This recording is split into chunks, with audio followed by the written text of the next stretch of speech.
अस्सलाम वालेकुम। माउदी बचूड़ो कोरियाना सौखे है ते कम करना औखा है।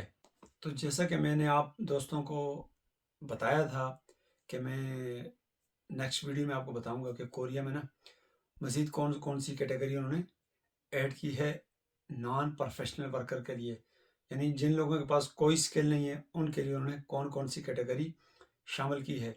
ये एक बहुत अच्छी खुशखबरी है उन लोगों के लिए जिनके पास कोई स्किल नहीं है, जो नॉन प्रोफेशनल है, और वो लोग भी अप्लाई कर सकते हैं जिनके पास स्किल है। उनके लिए भी कोई हर्ज नहीं है, वो भी कर सकते हैं। लेकिन सबसे ज़्यादा फ़ायदा उन लोगों को है जो बिल्कुल नॉन प्रोफेशनल हैं, जिनके पास कोई भी यानी कि स्किल नहीं है। तो ये एक कोरिया की बहुत अच्छी पॉलिसी है जो इस साल उन्होंने लॉन्च की है, और कई मज़ीद कैटेगरीज उन्होंने शामिल की है। इससे पहले कोरिया में जितने भी वर्कर आते थे 16 ममालिक से, जैसे मैंने आपको पिछली वीडियो में बताया था, वो 16 ममालिक से जो भी वर्कर आते हैं वो एशियन ममालिक से ही आते हैं। तो अब वो मैंने आपको पिछली वीडियो में बताया कि किस किस ममालिक से वर्कर आते हैं। तो अब जो ये सबसे अच्छी बात यह है ना कि देखें, कोरिया में मैंने आपको पहले बुनियादी तौर पर कुछ फ़र्क बताए थे कि या आप किसी भी कंट्री में जाते हैं, कोरिया में और बाकी कंट्री में क्या डिफरेंस है, वो मैंने आपको पिछली वीडियो में बताए थे। नहीं, ना आपको बैंक स्टेटमेंट की ज़रूरत है यहाँ पे आपको वीज़ा अप्लाई करने के लिए, ना तो आपको किसी एक्सपीरियंस की ज़रूरत है, ना ही आपको किसी एजेंट की ज़रूरत है। तीन बातें ही होगी। और एक बात, एजेंट वाली बात मैंने नहीं बताई थी, आज मैं ऐड कर रहा हूँ। और एक बात मैंने आपको और बताई थी, वो थी नॉन प्रोफेशनल वर्कर और नो बैंक स्टेटमेंट और नो एक्सपीरियंस। ये तीन चीज़ें मैंने आपको बताई थी, ठीक है ना। यानी आपके पास कोई भी स्किल नहीं है, आपके पास कोई भी बैंक स्टेटमेंट नहीं है, और आपके पास कोई भी तजर्बा नहीं है, आप फिर भी कोरिया आ सकते हैं। कोरिया में सबसे ज़्यादा फ़ायदा यही है। और आप कम से कम भी तकरीबन यहाँ से $2,000 $2,500 कम से कम सैलरी ले सकते हैं। यहाँ पर कम से कम सैलरी आपकी $2,000 बन जाती है। उसमें आपको फिर मैंने बताया था, बाज़ कंपनियाँ रिहाइश देती हैं, बाज़ आपको पूरा पूरा अकोमोडेशन देती हैं। बाज़ कंपनियाँ तो ऐसी हैं, अगर आपने गाड़ी रखी हुई है, आप यहाँ आते हैं गाड़ी लेते हैं, गाड़ी के जो एक्सपेंसेस होते हैं उसके, अगर वो गैसोलीन है तो गैसोलीन के पैसे देते हैं, अगर नहीं हो डीजल पेट्रोल है तो उसकी, अगर वो गाड़ी है तो उसके पैसे देते हैं। वो बाज़ कंपनियाँ देती हैं, बहुत ही कम रेयर कंपनियाँ आज तक मैंने देखी हैं कि देती हैं, अक्सर कंपनियाँ नहीं देती। तो ये भी एक सहूलत है कोरिया में। तो कम से कम भी आपको $2,000 से आप $2,500 $3,000 आप आराम से कमा सकते हैं। नॉन प्रोफेशनल वर्कर इतना बंदा कमाते हैं, $3,000 आप $2,000 लगा लें। अगर बिलफर्ज आप पाकिस्तान से $2,000 आप लगा लें, अब कम से कम आपकी ₹6,00,000 सैलरी बनती है, टोटल सैलरी अपनी इतनी बन जाती होगी आपकी। वो रेट के हिसाब से फिर आप काउंट कर सकते हैं। किसी भी आप कंट्री, आप नेपाल से अगर देख रहे हैं, बांग्लादेश से देख रहे हैं, श्रीलंका से देख रहे हैं, इंडिया से देख रहे हैं, आप आ सकते हैं। लेकिन इंडिया के लिए नॉन प्रोफेशनल वीज़ा नहीं है, वो वैसे ही आ जाते हैं, यहाँ पे विजिट पे आते हैं, काम करते हैं, लेकिन मुख्तलिफ तरीके से वहाँ यहाँ पे काम करते हैं वो लोग। ये उनकी बात कर रहा हूँ कि जो लीगल वर्कर हैं, जो लीगल वर्कर यहाँ पे ना, लीगल वर्कर की सैलरी जो प्रॉपर सैलरी है वो मिलती है। बाद जगह इलीगल काम करते हैं उनको सैलरी पर कम देते हैं ये लोग। तो ये तो पूरी दुनिया में होता है, ये भी यहाँ पे एक बेनिफिट मजीद मैं आपको बताता चलूँ। और बाज़ जगह ऐसा है कि आपको पूरी सैलरी देती है, ये नहीं कि अगर जितनी पर आपके साथ एक लीगल बंदा काम करे उतनी सैलरी है, और एक नॉन लीगल बंदा काम कर रहा है, अगर एक ही कंपनी में काम करें उनकी भी इतनी ही सैलरी है। लेकिन बहुत कम कंपनियां मैंने देखी हैं जिसमें ना बहुत कम सैलरी देते हैं इलीगल बंदे को, लेकिन वो भी अपना बहुत अच्छा गुजर बसर इसमें कर लेता है। यानी वो यहाँ पे अच्छा उसका अपने रिहाइश मेंटेन अच्छी रख सकते हैं, यानी अपना अच्छी बचत भी वो कर सकते हैं। वीडियो बहुत लंबी हो गई है यहाँ तक, तो थोड़ा सा ये बुनियादी चीज़ें मैं आपको बता रहा हूँ, क्योंकि आप के जहन में होना चाहिए कि आप अगर कोरिया के लिए माइंड बनाना चाह रहे हैं कि मैं कोरिया आके मैंने काम करना है, तो ये चीज़ें आपके जहन में हो। आते हैं कैटेगरी की तरफ, इन्होंने कौन कौन सी कैटेगरी मजीद ऐड की है। तो पहले कैटेगरी थी नॉन प्रोफेशनल के लिए, वो सिर्फ और सिर्फ मैन्युफैक्चरिंग थी, कंपनी में थे, और कंस्ट्रक्शन में बहुत रेयर आते थे, बहुत रेयर, बहुत कम लोग आते थे। लेकिन वो भी बाज़ कंट्रियों के साथ इनका कॉन्ट्रैक्ट अब मुकम्मल तौर पर इन्होंने पूरे के पूरे जिन कंट्रियों के साथ इनके मायदे हैं उनको भी अलाउ कर दिए। अभी आप कंस्ट्रक्शन में आ सकते हैं। अगर आपने पैसा कमाना है, यहाँ पे आपको मैं पहली बात बताता हूँ, अगर आपने पैसा कमाना है तो आप कंस्ट्रक्शन में आए, कंस्ट्रक्शन में बहुत पैसे है।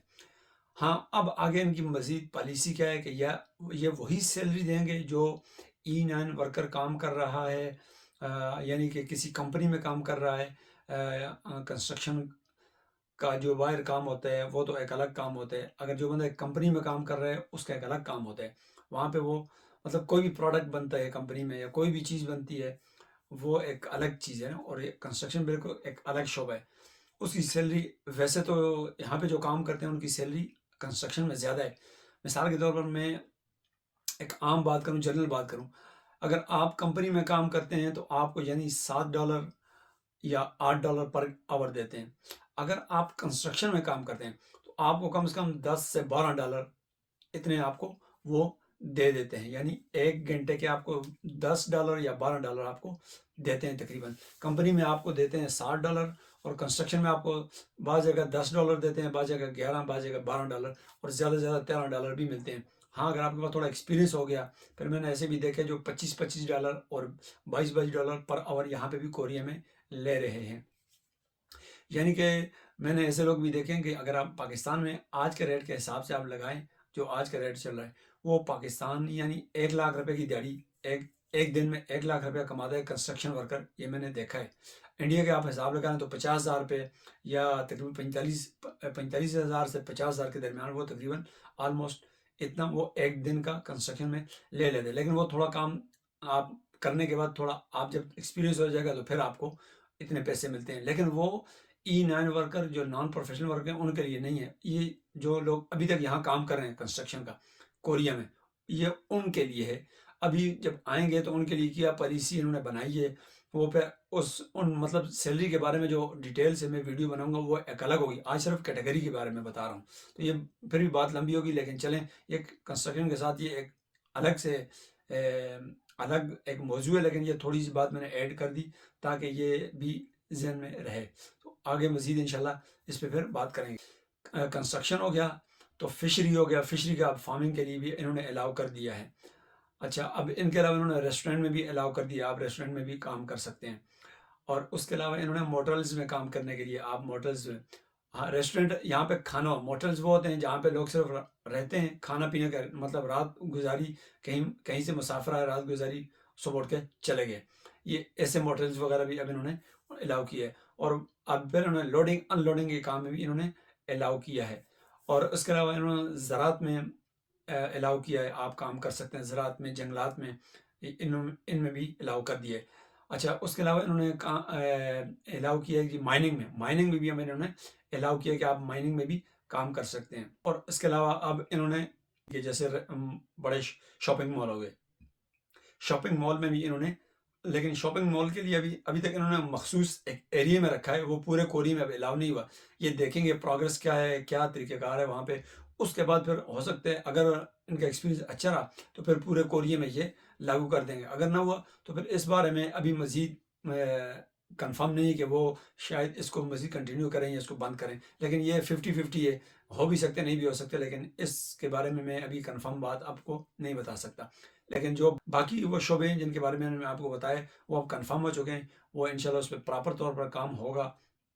ابھی اسی سال 2024 سے یہ سٹارٹ ہو گیا۔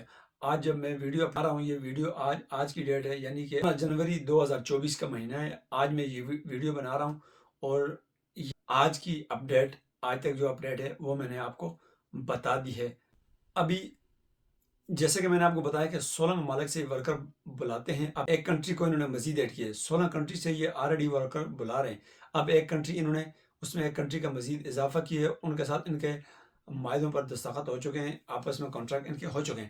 اب وہ والا جو ملک ہے وہ ہے تاجکستان، ٹھیک ہے، ازبکستان سے پہلے لوگ آتے تھے یہاں پہ، اور کرگستان سے آتے تھے، اب تاجکستان سے بھی۔